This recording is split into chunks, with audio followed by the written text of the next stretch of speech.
Vă salut! Am mai vorbit în videourile anterioare despre diferența dintre democrația liberală și dictatura clasică și am arătat că în principiu democrația liberală e tot o dictatură, dar numai că e una mai atent făcută, mai ascunsă așa de ochii lumii.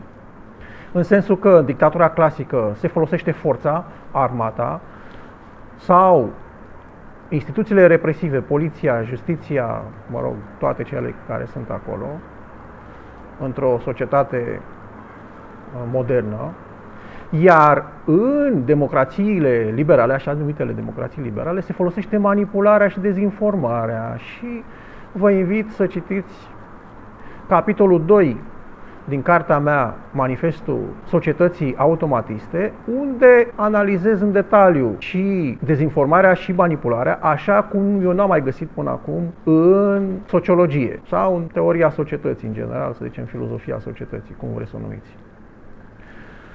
Iată că, până la urmă, dictatura nu înseamnă neapărat impunerea cu forța, ci forțarea consimțământului, că bine zic feministele, că ele au lansat formula asta. Forțarea în general a consimțământului, nu doar pentru relațiile amoroase, ci pentru orice fel de relații interumane. Atunci se poate vorbi de dictatură.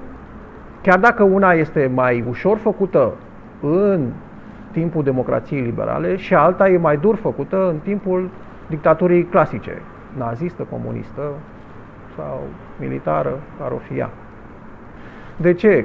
Dacă vă uitați pe videourile mele anterioare, vedem că democrația este o contradicție în termeni. De ce? Pentru că poporul nu are aceeași idei. Rar este unanim în privința luării deciziilor.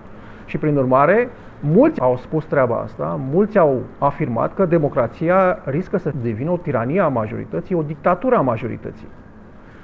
Deci iată că și ea e acolo tot o dictatură, dar ceva mai soft, ceva mai ușor făcut, așa, să nu bată la ochi.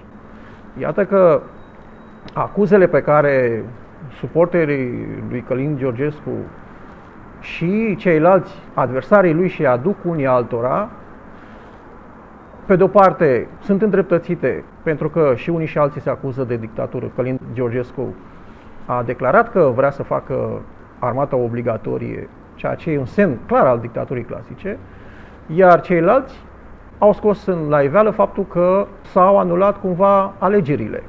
Un semn iarăși dictatorial. O zi faină.